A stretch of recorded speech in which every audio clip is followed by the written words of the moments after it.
اور جب تمہارے لڑکے بالغ ہو جائیں تو ان کو بھی اسی طرح اجازت لینی چاہیے جس طرح ان سے اگلے یعنی بڑے آدمی اجازت حاصل کرتے رہے ہیں۔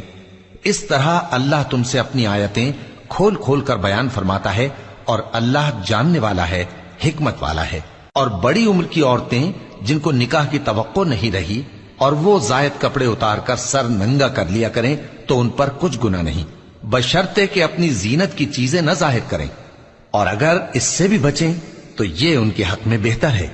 اور اللہ سنتا ہے، جانتا ہے۔ نہ تو اندھے پر کچھ گناہ ہے اور نہ لنگڑے پر اور نہ بیمار پر اور نہ خود تم پر کہ اپنے گھروں سے کھانا کھاؤ یا اپنے باپ دادا کے گھروں سے یا اپنی ماؤں کے گھروں سے یا بھائیوں کے گھروں سے یا اپنی بہنوں کے گھروں سے یا اپنے چچاؤں کے گھروں سے یا اپنی پھوپھیوں کے گھروں سے یا اپنے ماموؤں کے گھروں سے یا اپنی خالاؤں کے گھروں سے یا اس گھر سے جس کی کنجیاں تمہارے ہاتھ میں